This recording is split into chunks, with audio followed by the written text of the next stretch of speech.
Hello everyone, আসসালামু আলাইকুম। This is me Mahi from Tanjin Mahi. কি অবস্থা সবার? আশা করি সবাই অনেক বেশি ভালো আছেন। গত বুধবার আমার বাসায় ছিল আয়োজন। সেদিন ছিল নানা ভাইয়ের ফাতিহা। আমার আম্মু সবসময় এই ফাতিহার অনুষ্ঠান আয়োজন করে থাকে। প্রতি বছরের মতো এই বছরও আম্মু একটু চেষ্টা করেছে কিছু গরিব মিসকিন খাওয়ানোর।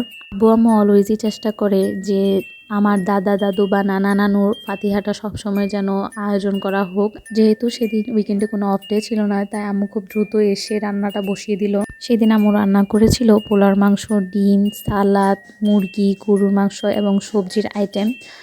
আর এই তো আমি এখানে সবাইকে সার্ভ করে দিচ্ছিলাম, আর সবাই খুবই তৃপ্তি করে খাচ্ছিল। আর মোটামুটি প্রত্যেক বছরই আব্বু আম্মু এই ফাতিহাটা মেনটেন করার চেষ্টা করে। দেন সেদিন আমি রোজা রেখেছিলাম, যার কারণে আম্মু ভাবলো যে আজকে আম্মু একটু বুট পেঁয়াজু মাখা করবে, আর তাই সকালবেলায় আম্মু বুট ভিজিয়ে রেখেছিল, আর এখন আম্মু সেটাকে রান্না করবে। আম্মুর হাতের বুট পেঁয়াজু আমার খুবই মজা লাগে। আম্মুর একটু কষ্ট হলেও বাসায় এসে আমাদেরকে যে কোনো হাতের নাস্তা বা আইটেম খাওয়ানোর চেষ্টা করে, কারণ বাইরের যে কোনো জিনিসই হাইজিন খুবই কম মেনটেন করে। সারপ্রাইজিংলি আমি সেদিন আশা করেছিলাম আমি হয়তো সেদিন বুট পেঁয়াজু দিয়ে করব, বাট আম্মু আবার কোন ফাঁকে দিয়ে সবজি বড়া বা অনেক কিছু বেগুনি অনেক কিছু বানিয়ে রেখেছিল। আর আমার সবজি বড়াটা খুবই পছন্দ লাগে। আপনারা যদি চান সেটার রেসিপি আমি অবশ্যই শেয়ার করব।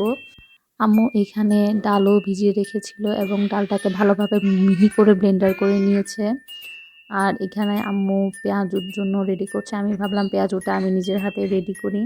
পরে এখানে আম্মু বলছিল যে এভাবে এভাবে পেঁয়াজ দাও, মরিচ দাও বেশি করে, আদা রসুন দাও, দেন লবণ দিয়ে ভালোভাবে মেরিনেট করে নিয়েছে। ও সরি, এখানে কিন্তু আমি ধনিয়া পাতাও ইউজ করেছিলাম।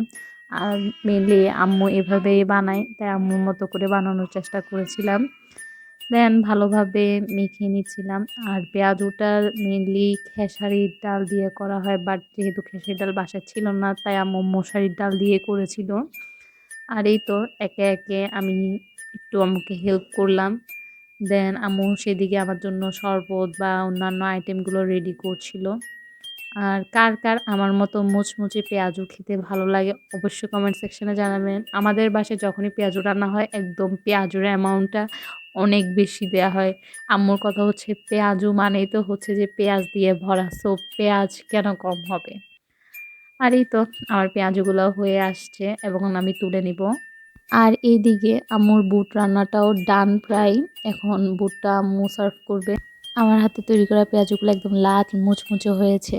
আর এই তো এখানে আম্মুর খুব সুন্দর করে টেবিল সাজিয়েছিল। সেদিন ইফতারের আইটেমে ছিল শসা, খেজুর, শরবত, দেন ছিল পাকোড়া, বেগুনি, পেঁয়াজু, বুট, কলা, দেন আরও অনেক আইটেম। আমি যেহেতু বুট মুড়িটা মেখে খেতে খুবই পছন্দ করি, তাই আম্মুকে বললাম যে বুট মুড়িটা একটু মাখাও। তাই আম্মু পেঁয়াজু, বেগুনি, আলুর চপ, পাকোড়া সব কিছু দিয়ে, শসা, পেঁয়াজ দিয়ে সব কিছু দিয়ে মাখিয়ে নিল। আমার বাসায় মূলত সবাই এরকম মেখে খেতে পছন্দ করে। সো কে কে এরকমভাবে বুট মুড়ি মেখে খেতে পছন্দ করেন অবশ্যই কমেন্ট সেকশনে জানাবেন।